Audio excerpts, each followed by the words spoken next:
राज्यात नगरपंचायत आणि नगर परिषदच्या निवडणुकीला सुरुवात झालेली आहे आणि याच विषयावर आपल्यासोबत बोलण्यासाठी प्रहार संघटनेचे अध्यक्ष बच्चू कडू आहेत. हो, काय करणार तुम्ही शेतकरी आंदोलन केलं होतं मोठ्या प्रमाणावर, त्यानंतर आता निवडणुकीला पुन्हा सामोरे जाणार, काय कशी तयारी आहे?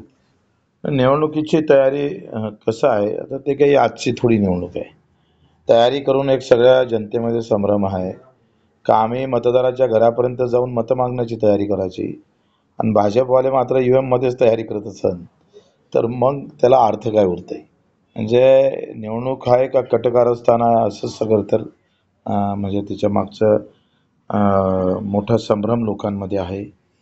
खरं तर संविधान आणि त्याच्यातून जो काही आम्ही पाहतोय का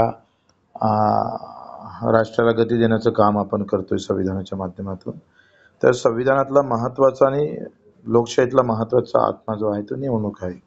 आणि निवडणुकीत जरच आम्ही पाहतोय करप्ट होत असेल, ती जर चोरी होत असेल मताची, तर मग मोठा विषय खरं तर येणाऱ्या काळात मोठी अडचण लोकांसमोर येईल आणि त्याचा काय परिणाम देश पातळीवर होईल ते सांगता येत नाही. आत्ता जी निवडणूक जाहीर केली ते नगरपालिकेच्या निवडणुका मुद्दामून पहिले जाहीर केल्या. 50-60% ठिकाणी हिंदू वर्सेस मुस्लिम अशीच लढत आहे.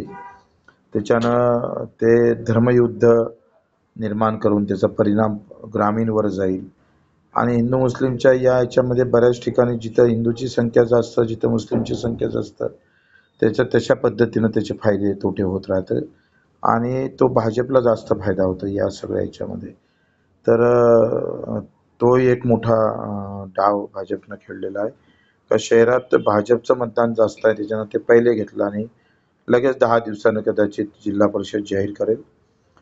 आणि अशा सगळ्या अवस्थेमध्ये ईव्हीएममध्ये आता व्हीव्हीपॅट पण राहणार नाही. ते एक अधिक दुसरी अडचण आहे. म्हणजे ती पारदर्शक आहे काय तर नाही आहे. ते पारदर्शक नाही आहे आणि पारदर्शक नसेल तर निवडणुका कशा लढाव्या हा मोठा प्रश्न आहे. ईव्हीएमवर निवडणूक व्हायला नको पाहिजे, बॅलेट पेपर व्हायला पाहिजे, अनेक पारदर्शकता निवडणुकीमध्ये आल्या. सातत्याने विरोधी पक्षाची मागणी होती. माझं तर त्याच्या वेगळं मत आहे का ईव्हीएमवरच तुम्ही निवडणुका घ्या, पण जो व्हीव्हीपॅट येतं हाती तो त्याच्यावर नाव घेऊ बॅलेट व्हीव्हीपॅट क्रमांक सहित असलं पाहिजे आणि तो जेव्हा टाकू आपण मतपेटीत तो हाती आला पाहिजे. तो दिसणाऱ्या पुरता मर्यादित नाही, तर हातात येऊन आमची सही मतदाराची घेतली पाहिजे, तो मतपेटीत टाकला पाहिजे. म्हणजे माझं मत कोणाला मारलं हे त्याच्यातून खरं तर दिसेल. हा मूलभूत अधिकार आहे का जसं बँकेत पैसे टाकले तर ते गेले का नाही गेले आपल्याला लगेच माहीत पडतं, तसा हा मूलभूत अधिकारापासून ही निवडणूक दूर नेत आहे. त्याच्यानं हा मूलभूत अधिकार घटनेनं आम्हाला दिला तो भेटला पाहिजे. कारण माझं मत कुठं गेलं, कोणाला गेलं हे काही दिवसाची तरतूद नाही किंवा ते पारदर्शक नाही. कर्जमाफीच्या आंदोलनामध्ये जर पाहिलं तर सर्व शेतकरी नेते प्रथमच एकदा एकत्र आले होते. त्या निवडणूक स्थानिक स्वराज्य निवडणुकीमध्ये अशी काही वेगळं काही तिसऱ्या असं काही अजून बोललं नाही आहे. बोलणं झाल्यावर सांगू. का ते प्रहार स्वतंत्र लढणार? आता आम्हाला काही आमची कसं आहे ना, आमचं विरोधी पक्षासोबत सांगड लागत नाही ना सत्तेवाल्यासोबत. सत्तेसोबत याच्यासाठी लागत नाही का आमची विचारधारा पूर्ण वेगळी आहे. निवडणुकीमध्ये एकदम कट्टरता नाही आहे. जसं धर्माच्यावर वाद गर्व करणं ठीक आहे, पण वाद व्हायला नको आणि वादाची मानसिकता वैचारिक शक्ती असेल तर त्यापासून दूर कसं राहावं हा आम्ही प्रयत्न करतोय.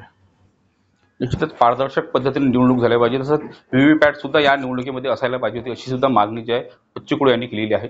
सूरज दहाट, लोकशाही मराठी, अमरावती. लोकशाही मराठी ऐका, पहा, जागरूक रहा.